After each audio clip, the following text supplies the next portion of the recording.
प्रदीप जी जम्मू से। राधे राधे गुरुदेव। गुरुदेव भगवान, जब भी कभी मंदिरों में उत्सव होता है तो ज्यादातर बर्तन टेंट हाउस से आते हैं। उन बर्तनों में नॉन वेज भी बना होता है और वहीं बर्तनों में प्रसाद बन के भोग लगता है। ऐसे में प्रसाद अगर कोई वैसे दे तो मना वैसे करें, क्या करें? मतलब हम वृंदावन की बात कर रहे हैं, बाहर की तो बात हमें ज्यादा ज्ञान है नहीं। यहाँ सब पर्सनल होता है। जैसे राधा वल्लभ जी तो पर्सनल, चाहे लाखों लोगों का भोजन हो, पर्सनल वहाँ सब। वहाँ रसोई में किसी का पात्र भी प्रवेश नहीं करेगा। बिहारी जी पर्सनल, राधा रमण जी पर्सनल। हाँ, जनरल गांव गली की बात हम नहीं कहते। बाहर जो जैसे ये धाम या पुरियों से बाहर का जैसे माहौल है, अभी जम्मू में रह रहे हैं तो वहां तो टेंट हाउस से बर्तन आते हैं तो उसमें नॉन वेज भी बना नहीं होता है। नहीं नहीं नहीं, तो ऐसे में कोई प्रसाद दे? नहीं पाना चाहिए, नहीं पाना चाहिए। वो प्रसाद हुआ ही नहीं। अभक्ष भोजन का कहीं भगवान को भोग लगता है?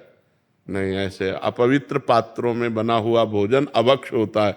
और अभक्ष भोजन राक्षसी बुद्धि पैदा करता है, आसुरी बुद्धि पैदा करता है। इसीलिए नहीं, ये बिल्कुल नहीं। जिन बर्तनों में प्याज लहसुन बना होता है पहले और बाद में हमने उसको छोड़ दिया तो वो पात्र भी नहीं, प्याज लहसुन इतना निषेध नहीं है कि जिन पात्रों में प्याज लहसुन बना उन पात्रों का मार्जन करके यदि आपको भोजन बना के दिया जाए, उतना निषेध नहीं। मांस वाले में निषेध है।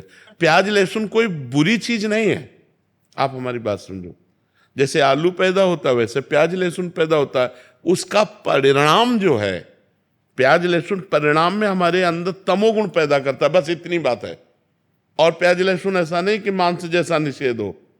मांस में दूसरे के शरीर का छेदन भेदन होकर के वो मांस बनता है।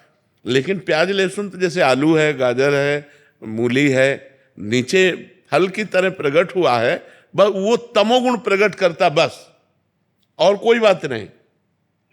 ऐसा नहीं कि पाप लगेगा, ऐसा नहीं। प्याज लहसुन तमोगुण प्रकट करता है, इसलिए भजन करने वाले को तमोगुण से रहित होकर सतोगुण तक पहुंचना है, तो उसको निषेध किया गया है कि प्याज लहसुन मत पाना, ये तमोगुण पैदा करता है, तमोगुण उत्पन्न करता है। क्रोध है, निद्रा है, आलस्य है, प्रमाद है, बुरा चिंतन है, ये इसको बढ़ावा देगा, इसलिए इसको रोका गया है। नहीं, ये ऐसा नहीं है कि मतलब इतना निषिद्ध है जैसे मांस निषिद्ध है, ऐसा नहीं। मांस तो जिस पात्र में बना हुआ, उस पात्र में बना हुआ भोजन कदापि नहीं खाना चाहिए। लेकिन जैसे प्याज लहसुन मतलब और वो पात्र मार्जन करके हमें रोटी डाल दे तो पा लेना चाहिए, उसमें कोई नहीं। भगवान को भोग लगा सकते हैं। भगवान की जब भोग लगाने की बात आएगी तब उसे हटा देंगे।